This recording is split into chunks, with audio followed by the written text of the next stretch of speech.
ಶ್ರೀಗುರುಭ್ಯೋ ನಮಃ. ನಾರಾಯಣಾಯ ಪರಿಪೂರ್ಣಗುಣಾರ್ಣವಾಯ ವಿಶ್ವೋದಯಸ್ಥಿತಿಲಯೋನ್ಯತಿಪ್ರದಾಯ ಜ್ಞಾನಪ್ರದಾಯ ವಿಬುಧಾಸುರಸೌಖ್ಯದುಃಖಸತ್ಕಾರಣಾಯ ವಿತತಾಯ ನಮೋ ನಮಸ್ತೆ. ನಾರಾಯಣಂ ಸುರಗುರುಂ ಜಗದೇಕನಾಥಂ ಭಕ್ತಪ್ರಿಯಂ ಸಕಲಲೋಕನಮಸ್ಕೃತಂ ಚ ತ್ರೈಗುಣ್ಯವರ್ಜಿತಮಜಂ ವಿಭುಮಾದ್ಯಮೀಶಂ ವಂದೇ ಭವಘ್ನಮರಾಸುರಸಿದ್ಧವಂದ್ಯಂ. ನಾರಾಯಣಂ ನಮಸ್ಕೃತ್ಯ ನರಂ ಚೈವ ನರೋತ್ತಮಂ ದೇವೀಂ ಸರಸ್ವತೀಂ ವ್ಯಾಸಂ ತತೋ ಜಯಮುದೀರಯೇತ್. ಕೃಷ್ಣಾಯ ವಾಸುದೇವಾಯ ಹರಯೇ ಪರಮಾತ್ಮನೇ ಪ್ರಣತಃ ಕ್ಲೇಶನಾಶಾಯ ಗೋವಿಂದಾಯ ನಮೋ ನಮಃ. ಶ್ರೀ ಗುರುಭ್ಯೋ ನಮಃ. ಶ್ರೀಮನ್ ಮಹಾಭಾರತ ತಾತ್ಪರ್ಯ ನಿರ್ಣಯ 5ನೇ ಅಧ್ಯಾಯದ 31ನೇ ಶ್ಲೋಕ. ಇತ್ಯುಕ್ತವಂತಮಥ ರಾವಣ ಆಹ ಖಡ್ಗಂ ನಿಷ್ಕೃಷ್ಯ ಹನ್ಮಿ ಯದಿ ಮೇ ನ ಕರೋಷಿ ವಾಕ್ಯಂ ತಚ್ಚುಶ್ರುವಾನ್ ಭಯಯುತೋಥ ನಿಸರ್ಗತಶ್ಚ ಪಾಪೋ ಜಗಾಮ ರಘುವರ್ಯ ಸಕಾಶಮಾಶು. ನೋಡಿದೆ ಮಾರಿಗೆ ರಾವಣ ಬಿಟ್ಟು ಬಿಡು, ತಂದೆ ಹೋಗಬೇಡ,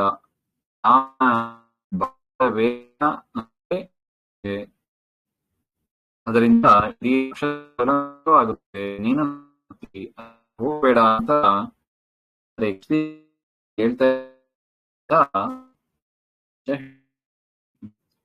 ತದನಂತರ ಏನಾಯ್ತು ಅಂತ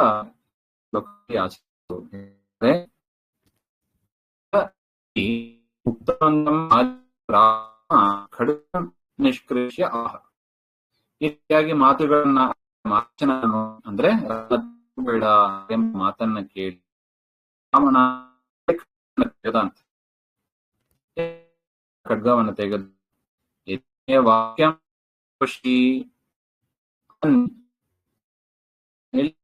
ಕೇಳದೆ ಹೋದ್ರೆ ನೀನು ಈಗ ಅನ್ಕೊಳ್ತೇನೆ. ಹಾಗೆ ನನ್ನ ಸಾವು ಹತ್ರ ಬರ್ತಾ ಇದೆ ಮಾರೀಚನಿಗೆ ಹಾಗೆ ಅಂತ. ಒಂದು ನಾನು ಹೋಗದೆ ಇದ್ದರೆ ರಾವಣ ಇಲ್ಲೇ ಕೊಂದಾಗ್ತಾನೆ, ಹೋದರೆ ಅಲ್ಲಿ ರಾಮ ಕೊಂದಾಗ್ತಾನೆ. ಅವನಿಗೆ ಎಷ್ಟು ಭಯ ಇತ್ತು ಅಂತ ಸ್ವಾಮಿಗಳು ಹೇಳ್ತಾರೆ. ರ ಅಂತ ಶಬ್ದ ಕೇಳಿದ್ರೆ ಭಯ ಆಗ್ತಾ ಇತ್ತಂತ. ಅದೇನಾರು ರಾಮ ಅಂದ್ರೆ ಅಷ್ಟೇ ಹೆದರಿ ಬೀಳ್ತಾ ಇದ್ದ ಅಂತ. ಆ ರೀತಿಯಾಗಿ ಇತ್ತು, ಅಷ್ಟು ಹೆದರಿದ್ದ ರಾಮ ಹಾಗೆ ಅಂತ ಹೇಳಿದರೆ. ಅಂತ ಸಂದರ್ಭದಲ್ಲಿ ಅವನಿಗೆ ಖಾತ್ರಿನೇ ಆಯ್ತು, ಇನ್ನು ನಾನು ಉಳಿಯಲ್ಲ ಹಾಗೆ ಅಂತ. ಈಗ ಏನ್ ಮಾಡಬೇಕು? ರಾವಣನ ಕೈಯಲ್ಲಿ ಸಾಯೋದು, ರಾಮನ ಕೈಯಲ್ಲಿ ಸಾಯೋದು, ಇಷ್ಟೇ ಚಾಯ್ಸ್ ನಂದು ಈಗ ಹಾಗೆ ಅಂತ. ಅವನೇನ್ ಮಾಡಿದ, ಸಾಯುವಾಗಲೂ ಹೇಗಿದ್ರು ಸಾಯೋದು, ಒಳ್ಳೆ ಕೆಲಸ ಮಾಡಿ ಸಾಯೋಣ ಅಂತ ಹೇಳಿ ನಾನು ರಾಮನ ಹತ್ರ ಹೋಗ್ತೀನಿ ಅಂತ ಹೋದ. ತತ್ಸುಶ್ರುವಾನ್ ನಿಸರ್ಗತಃ ಪಾಪಃ ಸಹ ಚ ಭಯಯುತಃ ಆಶು ರಘುವರ್ಯ ಸಕಾಶಂ ಜಗಾಮ. ಕೂಡಲೇ ರಾಮನ ಹತ್ರ ಹೋದ ಅಂತ ಹೇಳ್ತಾರೆ. ಯಾಕೆ? ಸಾಯುವಾಗಲೂ ಏನಾದ್ರು ಒಳ್ಳೆ ಕೆಲಸ ಮಾಡಿ ಸಾಯೋಣ ಅಂತ. ನೋಡಿ, ಅವ್ರ ಪ್ರಕಾರ ಸಾಯೋದು ಒಳ್ಳೆ ಕೆಲಸ ಅಂದ್ರೆ ಏನೋ, ದೇವರಿಗೆ ಕೆಡುಕು ಮಾಡಿ ಸಾಯೋದೇ ಅವರಿಗೆ ಒಳ್ಳೇದು. ಆಚಾರ್ಯ ಹೇಳ್ತಾರೆ ನೋಡಿ, ನಿಸರ್ಗತಃ ಪಾಪ ಅಂದ್ರೆ ಸ್ವಾಭಾವಿಕವಾದ ಪಾಪ. ಅವನು ಸ್ವಾಭಾವಿಕ ಪಾಪ ಅಂದ್ರೆ ಅವ್ರಿಗೆ ಏನಿರುತ್ತದೆ, ಕರೆಕ್ಟ್ ಆಗಿ ತಪ್ಪು ತಿಳಿದಿರ್ತಾರೆ. ಯದ್ಯಪಿ ದೇವರು ಒಳ್ಳೆವ, ದೇವರ ಸೇವೆ ಮಾಡಬೇಕು, ದೇವರಿಗೆ ಇಂತಹ ದ್ರೋಹ ಮಾಡೋದು ಒಳ್ಳೇದು ಅಂತ ತಿಳ್ಕೊಂಡಿರ್ತಾರೆ. ದೇವರು ಇಲ್ಲ ಅಂತ ಹೇಳೋದು, ದೇವರಲ್ಲಿ ಗುಣಗಳು ಇಲ್ಲ ಅಂತ ಹೇಳೋದು, ದೇವರು ನಿರ್ಮಾಣ ಮಾಡಿದ ಜಗತ್ತು ಇಲ್ಲ ಅಂತ ಹೇಳೋದು, ಈ ರೀತಿಯಾಗಿ ಹೇಳಿದ್ರೆ ಅದು ಒಳ್ಳೆ ಕಾರ್ಯ. ಅದಕ್ಕಾಗಿ ಅವರು ಶತ ಪ್ರಯತ್ನ ಪಡ್ತಾರೆ ಅವರು ತಮ್ಮ ಸಿದ್ಧಾಂತವನ್ನ ಮಂಡನೆ ಮಾಡೋದಕ್ಕೆ. ಮಾಡೋದು ಯಾಕೆ? ಒಳ್ಳೇದಾಗಬೇಕು ಹಾಗೆ. ಅದರಿಂದ ಮಾರೀಚ ಏನ್ ತಿಳ್ಕೊಂಡ, ಎದುರು ಸಾಯೋದು, ರಾವಣನ ಹತ್ರ ಸತ್ರೆ ಏನು ಉಪಯೋಗ ಇಲ್ಲ, ಅಷ್ಟೇನು ಒಳ್ಳೇದಾಗೋದಿಲ್ಲ, ರಾಮನ ಹತ್ರ ಸಾಯೋಣ ಹಾಗೆ ಅಂತ ತೀರ್ಮಾನ ಮಾಡಿದ ಹಾಗೆ. ಅದರಿಂದ ರಾಮನ ಆಶ್ರಮ ದಂಡಕವನದಲ್ಲಿ ಅಲ್ಲಿಗೆ ಹೋದ ಹಾಗೆ ಅಂತ ಉತ್ತ ಅಭಿಪ್ರಾಯ. ಸಂಪ್ರಾಪ್ಯ ಹೈಮ ಮೃಗತಾಂ ಬಹುರತ್ನ ಚಿತ್ರ ಸೀತಾ ಸಮೀಪ ಉರುಧ ವಿಚಚಾರ ಶೀಘ್ರಂ ನಿರ್ದೋಷ ನಿದ್ಯ ನಿರ್ದೋಷ ನಿತ್ಯವರ ಸಂವಿದಪಿ ಸ್ಮ ದೇವಿ ರಕ್ಷೋವಧಾಯ ಜನಮೋಹ ಕೃತೆ ತಥಾಹ. ಸಹ ಮಾರೀಚಃ ಹೈಮೃಗತಾಂ ಸಂಪ್ರಾಪ್ಯ ಬಹುರತ್ನ ಚಿತ್ರ ಸನ್ ಸೀತಾ ಸಮೀಪೆ ಉರುಧಾ. ಆ ಮಾರೀಚ ರಾವಣನ ಪ್ಲಾನ್ ಅಂತೆ ಒಂದು ಸುವರ್ಣ ಮೃಗ ಅಂದ್ರೆ ಬಂಗಾರದ ಜಿಂಕೆ ಆ ರೂಪವನ್ನು ಧರಿಸಿ, ಅದು ಹೇಗಿತ್ತು ಆ ಜಿಂಕೆ? ನಾನಾ ವರ್ಣ ರತ್ನೈಹಿ ಚಿತ್ರಿತ ಸನ್, ನಾನಾ ವರ್ಣಗಳು ಅದರಿಂದ ಆದ ರತ್ನಗಳು, ನಾನಾ ವರ್ಣಗಳ ರತ್ನಗಳು ಅದರಿಂದ ಅಲಂಕರಿಸಲ್ಪಟ್ಟದ್ದು ಅಂಥ ಸುಂದರವಾದ ಜಿಂಕೆ ಸೀತೆ ಮುಂದೆ ಹೀಗೆ ಓಡಾಡ್ತಾ ಇತ್ತಂತೆ. ಅದನ್ನು ನೋಡಿ ವೃದ ಶೀಘ್ರಂ ವಿಚಚಾರ. ದೇವಿ ನಿರ್ದೋಷ ನಿತ್ಯ ವರ ಸಂವಿದಪಿ ರಕ್ಷೋವಧಾಯ. ಸೀತಾದೇವಿ ಕೆಲವು ಮಾತನ್ನ ಆಡ್ತಾರೆ ಅಂತ ಮುಂದಿನ ಶ್ಲೋಕದಲ್ಲಿ ಬರುತ್ತದೆ. ಅದೇನದು? ಆ ಜಿಂಕೆ ಬೇಕು ಹಾಗೆ ಅಂತ ಕೇಳ್ತಾಳೆ. ಆ ಮಾತನ್ನ ಯಾಕೆ ಆಡಿದರು? ಅಲ್ಲ, ಸೀತೆಗೆ ಗೊತ್ತಿಲ್ಲವಾ ಅಂತೆಲ್ಲ ನಮಗೆ ಸಂಶಯ ಬರ್ಬೋದು. ಅದಕ್ಕೆ ಆಚಾರ್ಯರು ಇಲ್ಲಿ ಹೇಳ್ತಾ ಇದ್ದಾರೆ, ರಮೆಯ ಜ್ಞಾನ. ಸೀತಾ ಅಂದ್ರೆ ಯಾರು? ರಮೆ, ಲಕ್ಷ್ಮಿಯ ರೂಪ, ಸಾಕ್ಷಾತ್ ಲಕ್ಷ್ಮಿಯ ರೂಪ. ಆವೇಶ ಅಂತ ಇತ್ಯಾದಿಗಳು ಇಲ್ಲ, ಸಾಕ್ಷಾತ್ ಲಕ್ಷ್ಮಿಯ ರೂಪ. ಅದರ ಎಂಥದ್ದು? ಜ್ಞಾನಾನಂದಮಯವಾದ ರೂಪ ಅದು. ಅದರಿಂದ ನಿತ್ಯ ನಿರ್ದೋಷ ನಿತ್ಯ ವರ ಸಂವಿತ್, ನಿತ್ಯವಾದ ಉತ್ತಮವಾದ ಜ್ಞಾನ ಸ್ವರೂಪಳು. ಅಂತವರಿಗೆ ಇದು ಮಾಯದ ಜಿಂಕೆ, ಇದು ಮಾರೀಚ ಅಂತ ಗೊತ್ತಿಲ್ಲವಾ? ಗೊತ್ತಿದೆ. ಆದರೂ ಮತ್ತೆ ಯಾಕೆ ಮಾಡಿದ್ರು ಅಂತ ಒಂದು ಪ್ರಶ್ನೆ ಬರ್ತದೆ ನೋಡಿ. ಅದಕ್ಕೆ ಹೇಳೋದು, ಆಚಾರ್ಯರ ನಿರ್ಣಯ ಇಂಥ ಸಂಶಯಗಳಿಗೆಲ್ಲ ಉತ್ತರ ಕೊಡ್ತಾ ಹೋಗ್ತಾ ಇದ್ದಾರೆ. ಬೇರೆ ರಾಮಾಯಣ ಓದಿದ್ರೆ ನಮಗೆ ಅರ್ಥನೇ ಆಗೋದಿಲ್ಲ. ಹೌದಲ್ಲ, ಸೀತೆ ಗೊತ್ತಿಲ್ಲವಾ ಹಾಗೆಂತ ಒಂದು ಪ್ರಶ್ನೆ ಬರುತ್ತದೆ. ಏನೋ ಅಷ್ಟು ದೊಡ್ಡವರು ಅಂತ ಹೇಳ್ತೀರಿ, ನಾವೇ ರಾಮಾಯಣ ಕೇಳಿ ರೂಢಿ ಮಾಡ್ಕೊಂಡ್ಬಿಟ್ಟಿದ್ದೀವಿ, ಜಿಂಕೆ ಹತ್ರ ಹೋಗ್ಬಾರ್ದು ಹಾಗೆ ಅಂತ. ಹಾಗಿರುವಾಗ ಸೀತೆಗೆ ಗೊತ್ತಿಲ್ಲವಾ ಅಂತೆಲ್ಲ ಪ್ರಶ್ನೆ ಬರ್ಬೋದು. ಸೀತೆಯ ಮೇಲೆ ಅಂದ್ರೆ ಲಕ್ಷ್ಮೀದೇವಿಯ ಮೇಲೆ ಇರುವ ಒಂದು ಜ್ಞಾನ ಭಕ್ತಿ ಅದೆಲ್ಲ ನಶಿಸಿ ಹೋಗತಕ್ಕ ಸಂದರ್ಭ ಇದು. ಆಚಾರ್ಯರ ನಿರ್ಣಯ ಹೇಳದೆ ಹೋಗಿದ್ರೆ ಏನೋಪ್ಪ, ಏನೋ ದೇವರು ಅಂತಾರೆ, ಏನು ಇಂಥದ್ದೆಲ್ಲ ಕಾಣಿಸ್ತಾ ಇದೆ, ಇದ್ದ ಭಕ್ತಿಯೂ ಹೋಗ್ಬಿಡುತ್ತೆ ನಮಗೆ ಈ ರೀತಿಯಾಗಿ ಮಾಡಿದ್ರೆ. ಅದಕ್ಕೆ ಆಚಾರ್ಯರ ನಿರ್ಣಯದ ಬೆಳಕಲ್ಲಿ ನಾವು ಪುರಾಣಗಳನ್ನ ಕಾಣಬೇಕು ಹಾಗೆ ಅಂತ. ನಿತ್ಯ ಜ್ಞಾನ ಸ್ವರೂಪಡಾದ್ರೂ ಮತ್ತೆ ಯಾಕೆ ಮಾಡಿದ್ರು ಹಾಗೆಂದ್ರೆ ರಕ್ಷೋವಧಾಯ ಜನಮೋಹ ಕೃತೆ. ಆ ರಾಕ್ಷಸನ ಸಂಹಾರ ಆಗ್ಬೇಕಲ್ಲ, ಮಾರೀಚನ ಸಂಹಾರ ಆಗ್ಬೇಕು, ಮತ್ತೆ ಜನರು ಮೋಹಗೊಳ್ಬೇಕು ಹಾಗೆ ಅಂತ. ಅದರಿಂದ ಸರ್ವಥಾ ಅಜ್ಞಾನ ಮೋಹಗಳು ಇಲ್ಲ. ತಥಾಪಿ ಇದು ಬರೀ ಮಾರೀಚನ ಸಂಹಾರ ಅಲ್ಲ, ಇದೇ ನಾಂದಿ. ಇದನ್ನಿಟ್ಟುಕೊಂಡು ರಾವಣನ ಸಂಹಾರ ಆಗಬೇಕಾಗಿದೆ.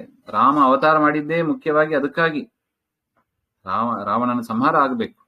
ಅದರಿಂದ ರಾವಣನ ವಧೆ ಆಗಬೇಕೆಂಬ ಒಂದು ಕಾರಣದಿಂದ ಮತ್ತು ಲೋಕದ ಜನರಲ್ಲಿ ನೋಡಿ ಹೇಳ್ತಾರೆ ನೋಡಿ, ಸಾಮಾನ್ಯ ಹೆಣ್ಣು ಮಕ್ಕಳು ಅಂದ್ರೆ ಹೀಗೆಪಾ ಹಾಗೆ ಅಂತ ಕೆಲವರು ಮಾತು ಆಡ್ಬಿಡ್ತಾರೆ ನೋಡಿ. ಅದೆಲ್ಲ ಕೂಡ ಬರ್ಲಿ ಹಾಗೆಂತನೋ ಏನು.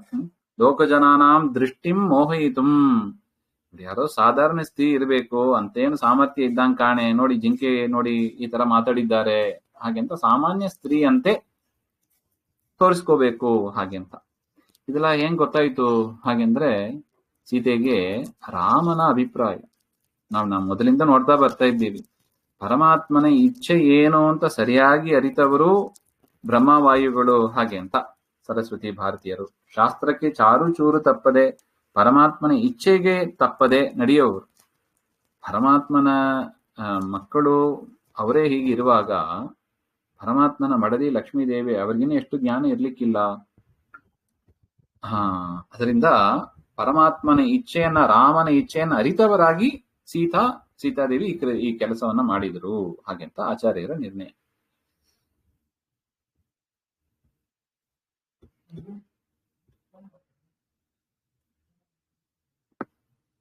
ದೇವೇ ಮಮಾಶು ಪರಿಗೃಹ್ಯ ಚ ದೇಹಿ ಮೇ ತ್ವಂ ಕ್ರೀಡಾಮೃಗಂ ತ್ವಿದಿತಯೋದಿತ ಏವ ರಾಮಃ ಅನ್ವಕ್ಸಸಾರ ಹಶರಾಸನ ಬಾಣಪಾಣಿರ್ಮಾಯಾಮೃಗಂ ನಿಶಿಚರಂ ನಿಜಘಾನ ಜಾನನ್.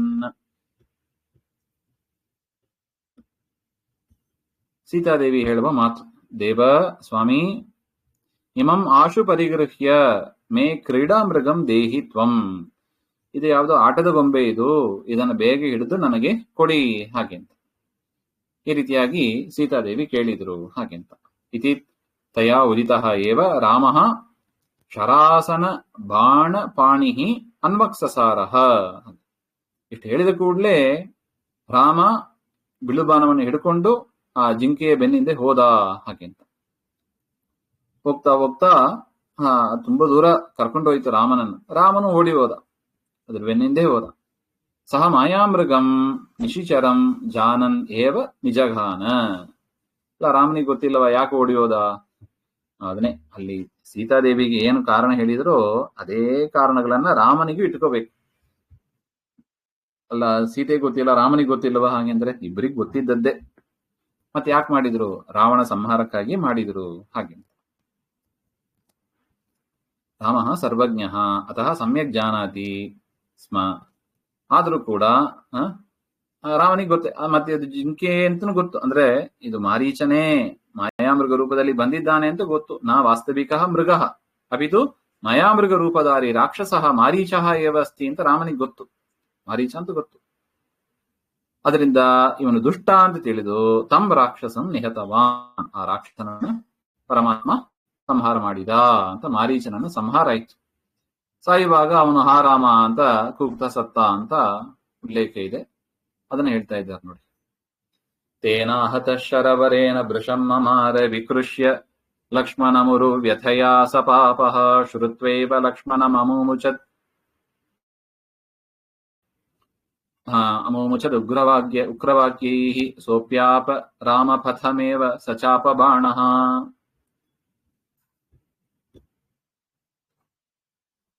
ತೇನ ಶರವರೇನ ಆಹತಃ ಸಹ ಪಾಪಃ ಉರುವ್ಯಥೆಯ ಲಕ್ಷ್ಮಣಂ ವಿಕೃಷ್ಯ. ಆ ರಾಮನ ತೀಕ್ಷ್ಣವಾದ ಬಾಣ ನಾವು ನೋಡಿದ್ದೀವಿ. ರಾಮನ ಬಾಣ ಅಂತ ಮಾತು ಬಂದ್ರೆ ನಾವು ಸ್ಮರಿಸ್ಬೇಕು, ವಾಯುದೇವರನ್ನ ಸ್ಮರಿಸ್ಬೇಕು. ಪಂಚಪ್ರಾಣ ರೂಪದಲ್ಲಿ ವಾಯುದೇವರೇ ಇದ್ದಾರೆ ಪರಮಾತ್ಮನ ಸೇವೆಯನ್ನು ಮಾಡ್ತಾ. ರಾಮ ಬಾಣವನ್ನ ಬಿಟ್ಟು ಸಂಹಾರ ಮಾಡಿದ ಅಂದ್ರೆ ವಾಯುದೇವರೇ ಹೋಗಿ ಸಂಹಾರ ಮಾಡಿದ್ ಮಾರೀಚನನ್ನ ಸಂಹಾರ ಮಾಡಿದಾಗ ಅತ್ಯಂತ ವೇದನೆಯ ಅವನು ಹಾ ಸೀತೆ ಅಂತ ಕೂಗಿದನಂತೆ, ಹಾ ಲಕ್ಷ್ಮಣ ಅಂತ ಕರೆದನಂತೆ. ಅದು ಹೇಗೆ, ರಾಮನ ಧ್ವನಿ ಮಾಡಿ ಕರೆದ ಅಂತ ಹೇಳ್ತಾರೆ. ರಾಮಸ್ಯೇವ ಸ್ವರೇಣ, ರಾಮನಂತೆ ಧ್ವನಿಯನ್ನ ಮಾಡಿ ಅವನು ಕರೆದ ಹಾಗೆ. ತಂ ಶಬ್ದಂ ರಾಮಸ್ಯ ಶಬ್ದಂ ಇತಿ ಮತ್ವಾ ಸೀತಾದೇವಿ ಲಕ್ಷ್ಮಣಂ ಕಠೋರ ವಚನೈ ರಾಮಸ್ಯ ರಕ್ಷಣಾರ್ಥಂ ಗಂತುಂ ಪ್ರೇರಿತವತಿ. ಈ ಮಾರೀಚನ ಧ್ವನಿಯನ್ನ ಕೇಳಿ ರಾಮನಿಗೆ ಏನೋ ತೊಂದರೆ ಆಗಿದೆ ಅಂತ ಸೀತಾದೇವಿ ಲಕ್ಷ್ಮಣನನ್ನ ಕಠೋರ, ಅವನು ಹೋಗೋದಿಲ್ಲ ಅಂತಾನೆ ಲಕ್ಷ್ಮಣ. ರಾಮದೇವರು ಹೋಗುವಾಗ ಒಂದು ಮಾತು ಹೇಳಿ ಹೋಗಿದ್ದ, ಲಕ್ಷ್ಮಣ ಸೀತೆಯನ್ನ ಜವಾಬ್ದಾರಿಯಿಂದ ನೋಡ್ಕೋ, ಬಿಟ್ಟು ಬರಬೇಡ ಹಾಗೆ ಅಂತ. ಇಲ್ಲಿ ನೋಡಿದ್ರೆ ಸೀತಾದೇವಿ ರಾಮನ ಧ್ವನಿ ಕೇಳ್ತಾ ಇದೆ, ರಾಮನಿಗೆ ಏನೋ ತೊಂದರೆ ಆಗಿದೆ, ನೀನು ಹೋಗಿ ಕಾಪಾಡು ಹಾಗೆಂತ ಹೇಳಿದ್ರೆ ಲಕ್ಷ್ಮಣ ನಾನು ಹೋಗೋದಿಲ್ಲ, ರಾಮನಿಗೆ ಏನು ಆಗೋದಿಲ್ಲ, ಯಾರು ಏನ್ ಮಾಡ್ಲಿಕ್ಕೆ ಸಾಧ್ಯ ಇಲ್ಲ, ನಾನು ಹೋಗೋದಿಲ್ಲ, ರಾಮ ಹೇಳಿದ್ದಾನೆ ನಾನು ನಿಮ್ಮನ್ನ ಬಿಟ್ಟು ಹೋಗೋದಿಲ್ಲ ಹಾಗೆ ಅಂತ ಲಕ್ಷ್ಮಣ ಹೇಳ್ತಾನೆ.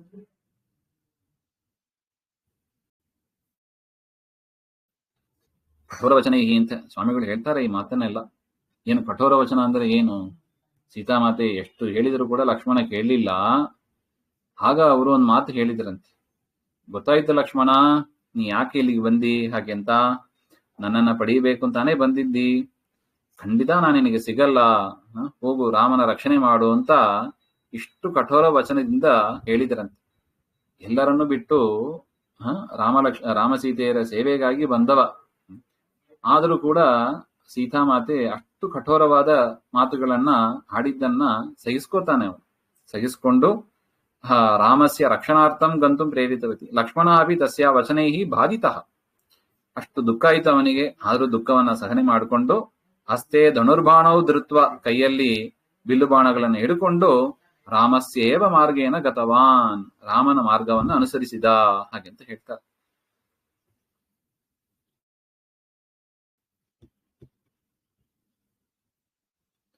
ಯಾಂ ಯಾಂ ಪರೇಶ ಉರುಧೈವ ಕರೋತಿ ಲೀಲಾಂ ತಾಂ ತಾಂ ಕರೋತ್ಯನು ತಥೈವ ರಮಾಪಿ ದೇವಿ ನೈತಾವತಾಸ್ಯ ಪರಮಸ್ಯ ತಥಾ ರಮಾಯ ದೋಷೋನುರಪ್ಯನು ವಿಚಿಂತ್ಯ ಗುರುಪ್ರಭು ಯತ್.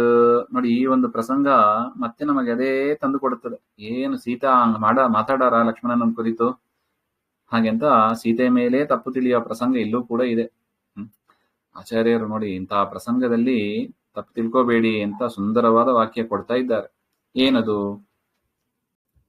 ಯಾಂ ಲೀಲಾಂ ಉರುಧಾ ಏವ ಕರೋತಿ ರಮಾದೇವಿ ಅಪಿ ಅನುತಥಾ ಏವ ತಾಂ ಕರೋತಿ.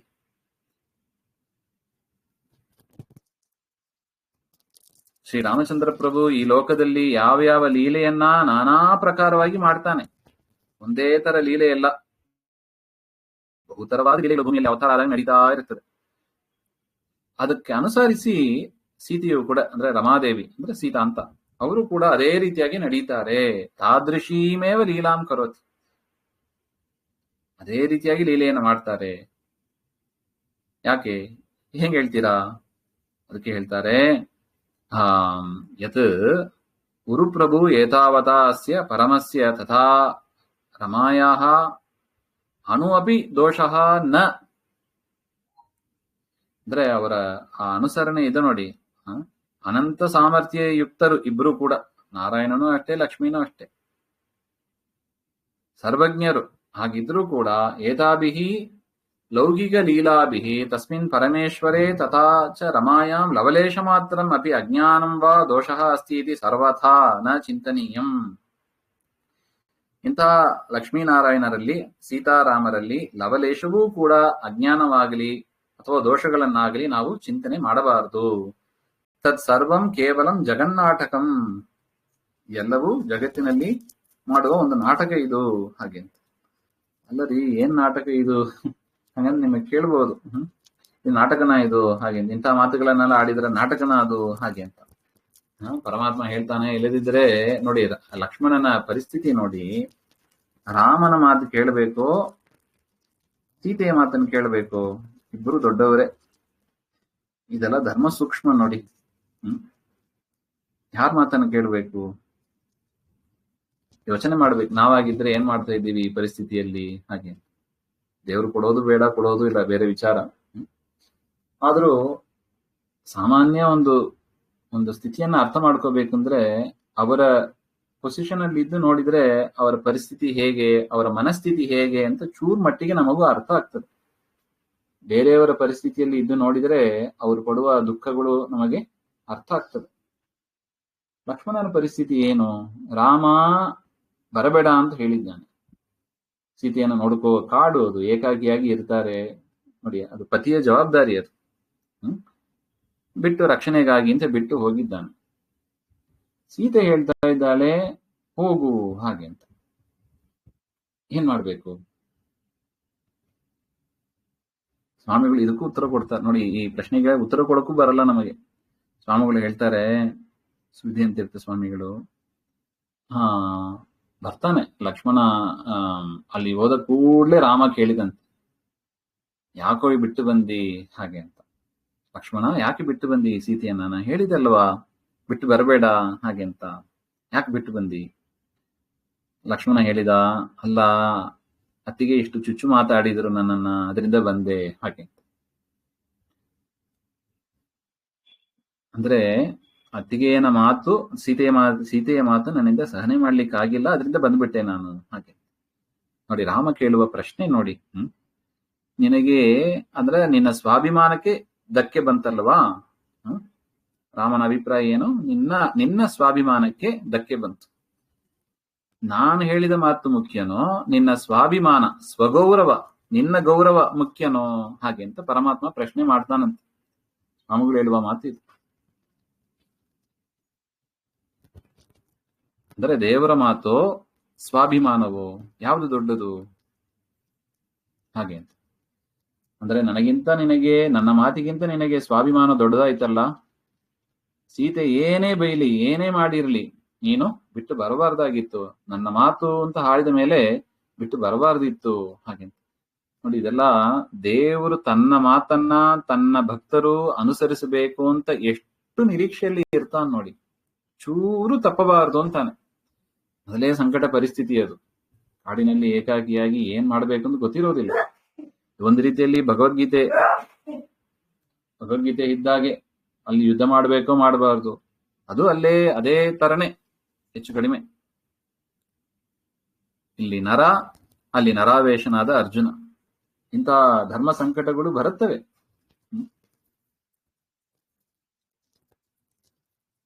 ಅಲ್ಲಿ ಗುರು ದ್ರೋಣ, ಭೀಷ್ಮರು ಅವ್ರನ್ನೆಲ್ಲ ಹೇಗೆ ಯುದ್ಧ ಮಾಡೋದು? ಪೂಜಾರ್ಹರು, ಅವ್ರನ್ನ ಹೋಗಿ ಬಾಣದಿಂದ ಚುಚ್ಚು ಅಂದ್ರೆ ಆಗ್ತದಾ? ಹಾಗೆ ಅದೇ ತರನೇ ಇಲ್ಲಿ ನಿನ್ನ ಮಾತೋ ಸೀತೆಯ ಮಾತೋ, ಹಾಗೆ ಅಂದ್ರೆ ಪರಮಾತ್ಮ ಹೇಳೋದು ಇಷ್ಟೇ, ಎಂದಿಗೂ ನನ್ನ ಮಾತನ್ನ ಮೀರಬೇಡ ಹಾಗೆ ಅಂತ. ಒಟ್ಟು ಅದನ್ನೇ ದೇವರು ಬರೋದು. ಇಷ್ಟು ಮಾತು ಹೇಳಿದ ಮೇಲೆ ಮತ್ತು ಒಂದು ಬಾರಿಯೂ ಕೂಡ ಪರಮಾತ್ಮ ಈ ಒಂದು ಘಟನೆಯನ್ನ ಮತ್ತೆ ಲಕ್ಷ್ಮಣನಿಗೆ ಹೇಳಿಲ್ಲ. ಸೀತೆಯನ್ನು ಹುಡುಕ್ತಾನೆ, ಎಲ್ಲ ಆಗ್ತದೆ. ಒಂದು ಬಾರಿ ಕೂಡ ಮತ್ತೆ ಮತ್ತೆ ರಾಮ ಈ ವಾಕ್ಯವನ್ನು ಹೇಳಿಲ್ಲ. ಹೇಳಿದ ನಾನು ಬಿಟ್ಟು ಹೋಗ್ಬಿಟ್ಟು, ನಾವಾಗಿದ್ರೆ 10 ಸಾರಿ ಹೇಳ್ತೀವೋ ಏನೋ. ಮತ್ತೆ ಈ ಮಾತನ್ನ ರಾಮ ಹೇಳಲಿಲ್ಲ. ನಾನು ಹೇಳಿದೆ ಸೀತೆಯನ್ನು ಬಿಟ್ಟು ಬರಬೇಡವೋ ಅಂತ ಹೇಳಿದೆ, ಹಾಗೆ ಹೇಳಲೇ ಇಲ್ಲ. ಒಂದ್ಸಾರಿ ಅಷ್ಟೇ ಹೇಳಿದ್. ನೋಡಿದ ಕೂಡ್ಲೆ ಕೇಳಿದ್, ಯಾಕೆ ಬಿಟ್ಟು ಬಂದಿ ಅಂತ. ನನಗಿಂತ, ನನ್ನ ಮಾತಿಗಿಂತ ಸೀತೆಯ ಮಾತು ಅಂದ್ರೆ ನಿನ್ನ ಸ್ವಾಭಿಮಾನ, ನಿನಗೆ ಆಗತಕ್ಕ ಅಗೌರವ ಅದು ದೊಡ್ಡದಾಯ್ತಾ ಹಾಗೆ ಅಂತ ಪರಮಾತ್ಮ ಕೇಳಿದ್ದಾನೆ. ಒಂದೇ ಬಾರಿ ಕೇಳಿದ್ದು ಅಷ್ಟೆ. ತಕ್ಕೆ ಲಕ್ಷ್ಮಣನಿಗೆ ಅರ್ಥ ಆಯ್ತು. ಆಯ್ತು ಅಂತ ಮುಂದೆ ಅಲ್ಲಿಗೆ ಬರ್ತಾರೆ. ಅದರಿಂದ ಇದು ದೊಡ್ಡ ನಾಟಕ. ಇದು ನಾಟಕದಲ್ಲಿ ಯಾರ್ಯಾರು ಏನೇನು ಪಾತ್ರ ಮಾಡ್ತಾರೆ ಅದು ಹಾಗಾಗಿ ನಡಿಬೇಕು. ಅದು ರಾಮನಿಗೆ ಅರ್ಥ ಆಯ್ತು, ಸೀತೆಗೆ ಅರ್ಥ ಆಯ್ತು. ಲಕ್ಷ್ಮಣ ಪಾಪ ಹೋಗಂದ್ರೆ ಹೋಗ್ತಾನೆ ಇಲ್ಲ, ನಾಟಕ ಮುಂದೆ ಹೋಗೋದೇ ಇಲ್ಲ. ಇದಿಲ್ಲ ಅಂದ್ರೆ ಇವನು ಲಕ್ಷ್ಮಣ ಹೋದ್ರನೆ ರಾವಣ ಬರ್ಲಿಕ್ಕೆ, ರಾವಣನಿಗೆ ಭಯ. ನೋಡಿ, ಸೀತೆ ಆದ್ರೆ ಯಾಕೆ ಹೇಳಿದ್ರು ಅಂದ್ರೆ ಮುಂದೆ ಕತೆ ಆಗ್ಬೇಕು, ಸೀತಾ ಅಪಹರಣ ಆಗ್ಬೇಕು. ರಾವಣ ನೋಡಿದ್ರೆ ಲಕ್ಷ್ಮಣ ಇದ್ದಾಗ ಬರೋದಿಲ್ಲ, ಲಕ್ಷ್ಮಣ ನೋಡಿದ್ರೆ ಹೋಗ್ತಾ ಇಲ್ಲ. ಅದರಿಂದ ಲಕ್ಷ್ಮಣನ ಕಳಿಸುವ ಉಪಾಯ ಸೀತೆಗೆ ಗೊತ್ತು. ಅದರಿಂದ ಆ ಮಾತನ್ನು ಆಡಬೇಕಾಗಿತ್ತು, ಈಗ ಅನಿವಾರ್ಯ. ಇಲ್ಲಂದ್ರೆ ಪರಮಾತ್ಮನ ಇಚ್ಛೆಗೆ ಸರಿ ಹೋಗೋದಿಲ್ಲ ಹಾಗೆ ಅಂತ. ಅದರಿಂದ ನೋಡಿ, ಯಾರ್ಯಾರು ಏನೇನು ಪಾರ್ಟ್ ಮಾಡ್ತಾರೋ ಅವರವರು ಆ ಪಾರ್ಟ್ ಅನ್ನ ಚೆನ್ನಾಗಿ ಮಾಡಬೇಕೆಂಬ ಒಂದು ವಿಚಾರವೂ ಇಲ್ಲಿ ಇದೆ. ಇಷ್ಟು ವಿಚಾರವನ್ನ ತಿಳಿಸ್ತಾರೆ. ಅದರಿಂದ ಲಕ್ಷ್ಮೀನಾರಾಯಣರಲ್ಲಿ ಲವಲೇಶವೂ ದೋಷ ಇಲ್ಲ, ರಾಮಸೀತೆಯರಲ್ಲಿ ಯಾವ ದೋಷವೂ ಇಲ್ಲ ಹಾಗೆಂಬ ಒಂದು ವಿಚಾರ ಆಚಾರ್ಯರು ಈ ವಾಕ್ಯದಿಂದ ನಿರೂಪಣೆ ಮಾಡ್ತಾ ಇದ್ದಾರೆ. ಶ್ರೀಮಧ್ವಾಂತರ್ಗತ ಶ್ರೀಕೃಷ್ಣ ಆತ್ಮ ಶ್ರೀ ಹರೇ. ಅರ್ಥ ಆಗಿದೆ?